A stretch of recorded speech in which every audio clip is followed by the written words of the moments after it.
I mean, I've had conversations in the last few weeks where people have been talking about the fact that they are not happy at all about the fact that some of their people don't want to go back to the office. And some people just can't understand the reasons why that might be, or aren't prepared to meet them halfway with that. And that for me is a bit of a worry for those businesses, because potentially they're going to push those people to just quit, and they're losing all of that experience, all of that knowledge, all of that loyalty, all of those things over something that, if they just meet them halfway, could be dealt with differently. And that, I think, for me, is that person isn't coming from a place of psychological safety, because if they were, they'd be more prepared to be open and have those conversations. And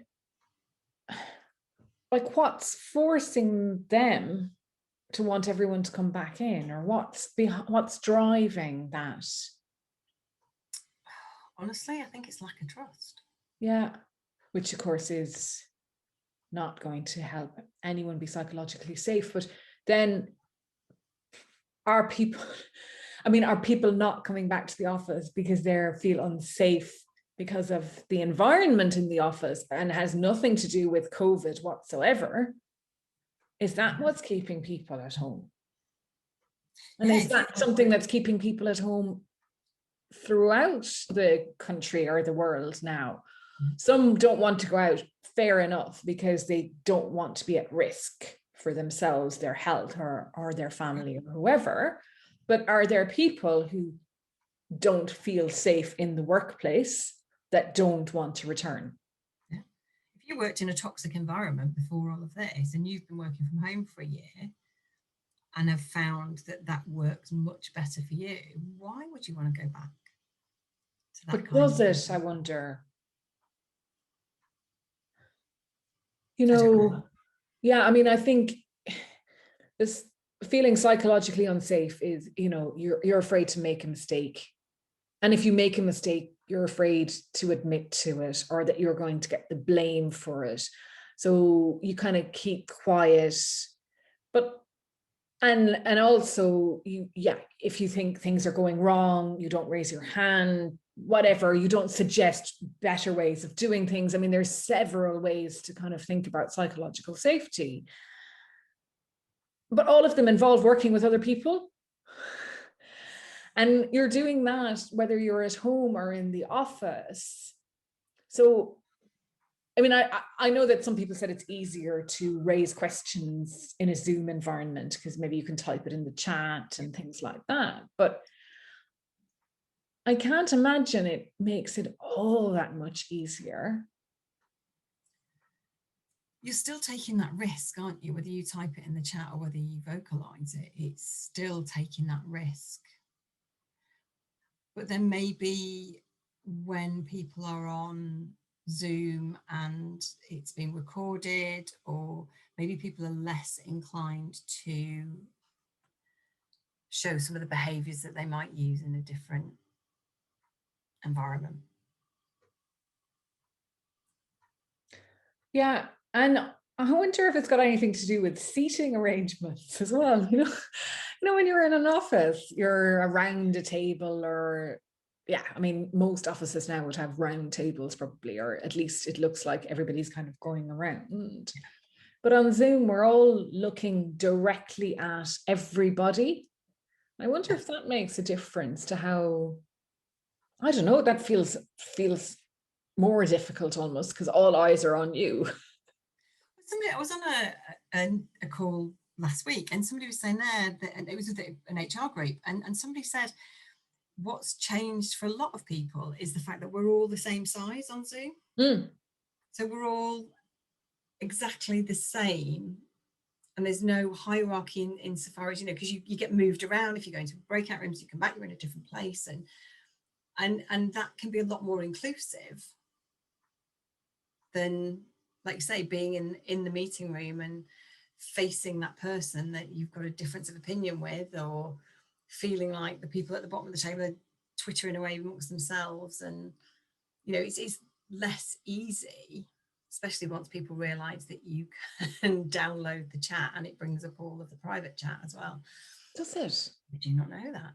I didn't. The other private conversations have been going on. And the other thing is you're in your own home. So you're actually in the safety of your own home. But then the flip side of that can be that if that toxicity is there, or that culture, that less than ideal culture, that's coming into your home. So in the other side of that is that you can't escape it, because then those people have been in your house. No, that's horrible. I honestly think there's going to be a lot of people who leave businesses over the next 6-12 months because they have felt particularly unsafe over the last year, and they probably didn't feel very safe beforehand. Because I think if you have a safe, psychologically safe environment, psychologically safe team, and like you say, it's rare that an entire organization is like that, but if you've been one of the lucky people that's had that safe environment, being away from that team probably hasn't been that bad, because I would imagine those team managers have made every effort to keep in touch, to maintain those relationships, to build on those relationships, and that foundation was there already. Whereas any cracks in that foundation before all this, I've spoken to people who've been on furlough for a year who've not spoken to anyone in their organisation for months. They get an email or something once every 3 or 4 weeks from HR to say, yes, you're still on furlough, no, we're not making you redundant. And that is it. And that's atrocious. Awful. I know. And the reason they're not quitting now is because they don't want to risk another lockdown and not get put on furlough if they go somewhere else that can't keep their role going. So they're doing it purely from a personal perspective, because they're not having to interact with the people that create the environment anyway. But it's a financially safe thing to do. But the minute they feel that the options are better, they'll be gone. And these businesses will be going, oh, why have all these people left? Yeah, and there'll be others who've lost their jobs, who have taken a job just to be in a job, who will also leave, because it is a bit of an employer's market at the moment, unfortunately, and that allows people to treat other people unfairly and get away with it.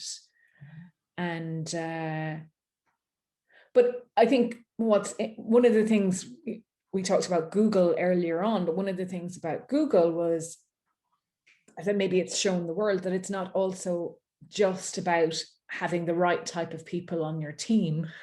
It's more about being able to voice your opinion and being supported by the leaders when you do that. That's really what it's about. You can get people to work together. You don't have to match all the colors in a personality diagram or whatever. You just have to make the environment that's conducive to collaboration and not competition and not consensus. Because I think people think that collaboration means that you have to agree on everything. And it's back to what we talked about before. Conflict is healthy. And consensus, I don't know if you ever have consensus. If you have consensus, somebody's lying somewhere. Can't you just say, like, agree with it? Yeah, I'm going to do this. It's not how I would have done it, but because everyone else around the table agrees, then I am 100% behind it. Yeah. That's kind of, I mean, that's compromise rather than consensus. Yes. And that's the foundation of that trust of a team. That's for me is genuine collaboration, because you have got that trust that you go, exactly, not the way I would have chosen to do it, but I trust you that you may know things that I don't know, that you may have experiences that I don't have, and I will compromise on this because I know that there will be other situations where I will know more and my way will be the right way, and you will then compromise, because that is the level of trust that we have as a team.